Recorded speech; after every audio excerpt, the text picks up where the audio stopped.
Alors, la technique suivante est complètement hors programme en ECS.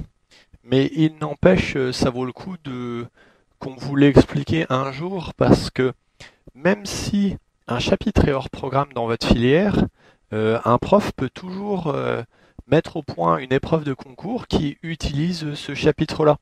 Comme c'est hors programme, il est sûr de pouvoir écrire des questions qui vont comment dire, permettre à votre intelligence de surmonter les différents obstacles et que vous n'utiliserez pas votre mémoire vu que vous ne l'aurez jamais vu en cours d'année.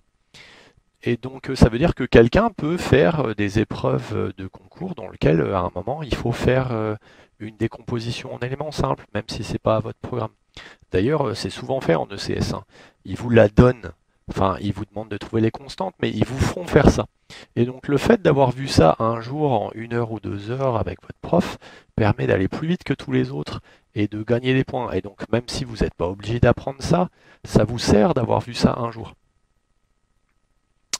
Ok, donc ce qu'il faut retenir, c'est que quand vous avez une fraction rationnelle, alors une fraction rationnelle, c'est un quotient de deux polynômes, et ben on sait toujours trouver une primitive de ça, toujours. La théorie dit comment faire. Alors en pratique, parce que je ne vais pas entrer en détail ici, en pratique, voilà ce qu'on va faire. Si jamais le degré du haut est supérieur ou égal au degré du bas, et ben ça vaut le coup de faire une division euclidienne pour simplifier la fraction. Ça vaut toujours le coup de simplifier. Hein, le but ici, c'est d'aller vers des choses simples qui sont faciles à intégrer. Donc, degré du haut plus grand que le degré du bas, ou supérieur ou égal, on fait une division euclidienne pour simplifier. Par contre, si on ne peut plus faire ça, genre si le degré du haut est strictement inférieur au degré du bas, eh ben, on fait ce qui s'appelle une décomposition en éléments simples. Alors, oula, c'est compliqué. Il y a plusieurs étapes. En premier, il faut trouver les racines du polynôme du bas. Et donc, dans toutes les sections, c'est super important de trouver les racines de polynômes. C'est un truc fondamental sur les polynômes. Et une fois que vous avez trouvé les racines, si vous connaissez un peu la théorie ou si votre épreuve de concours vous guide, normalement, à un moment, vous écrivez la décomposition théorique en éléments simples. Il manque en éléments simples ici.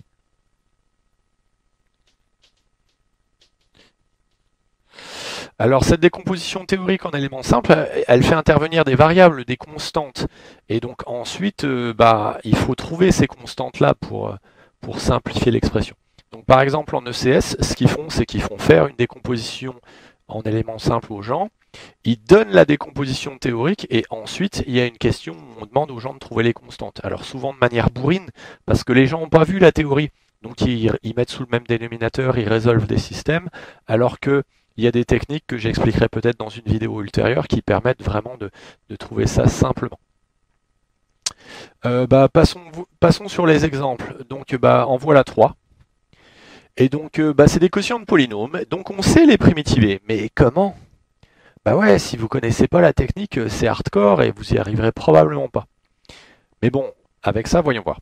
Remarquez qu'en haut, ici, on a du degré 2, en bas, on a du degré 1. Donc le degré du haut est supérieur ou égal au degré 1. Et donc dans cette situation-là, c'est sympa de faire une division euclidienne. Alors je peux peut-être la gribouiller vite fait dans un coin. Il y a différentes techniques, donc x au carré plus x plus 1, je te divise par x moins 1, alors combien ça fait?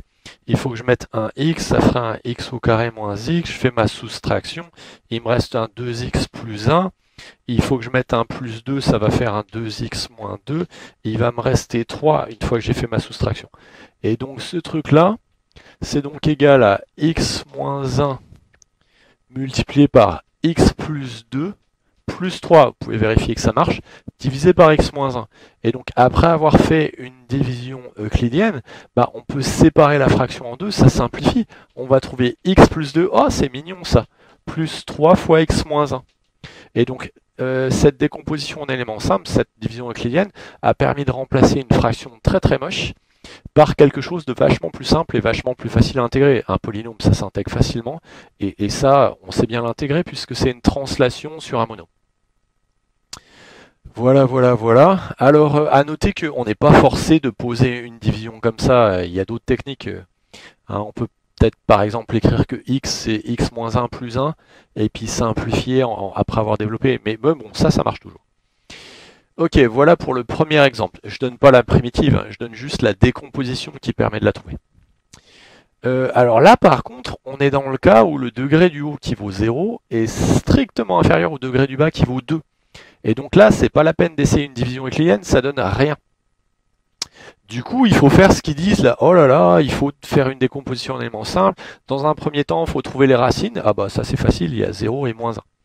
Ensuite, et donc ça c'est la partie que les ECS ou les BCPST ne sauront pas faire vu que c'est pas leur cours, il faut écrire la décomposition en éléments simples.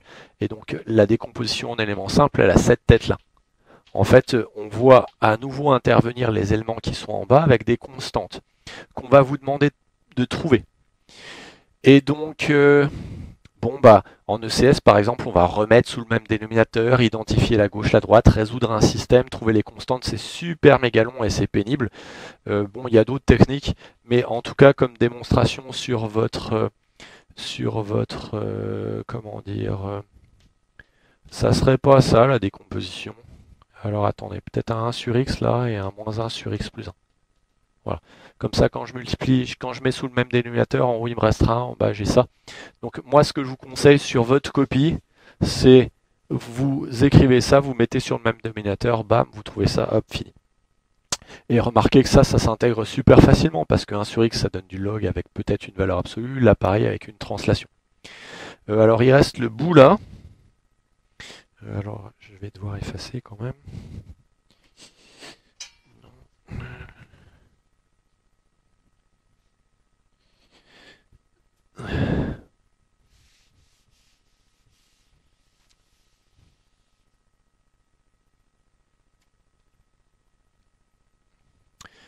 Alors il reste le bout là. Alors on ne peut pas faire de division euclidienne parce que le degré du haut c'est 0, le degré du bas c'est 3. Donc l'étape 1 c'est mort, il faut faire l'étape 2. Il faut écrire la décomposition théorique de ça. Alors la décomposition théorique, et ici on a un 0 de multiplicité 2 et par exemple c'est à ça que va servir votre cours sur la multiplicité dans les polynômes. Donc ce qui va faire que la décomposition elle va avoir cette tête là. Vous voyez, on va avoir deux termes, un terme en x et un terme en x2 parce qu'on va jusqu'en x2. Et puis on aura une troisième constante qui sera en x plus 1. Et donc il nous resterait à trouver les constantes A, B et C qui vont bien pour que l'égalité soit vraie. Bien sûr, comme d'habitude, on pourrait tout mettre sous le même dénominateur, identifier, résoudre un système, mais c'est un truc de bourrin. Bon, par contre, j'ai pas trop la place, et puis c'est pas le moment d'expliquer comment on fait ça, donc peut-être dans une vidéo ultérieure. Mais remarquez que ça s'intègre bien, ça s'intègre bien, ça s'intègre bien. Donc on sait bien intégrer le truc de droite, alors qu'a priori, le truc de gauche, on ne sait pas. Et donc toutes les fractions rationnelles, on a la théorie qui existe quelque part qui nous permet toutes les primitives.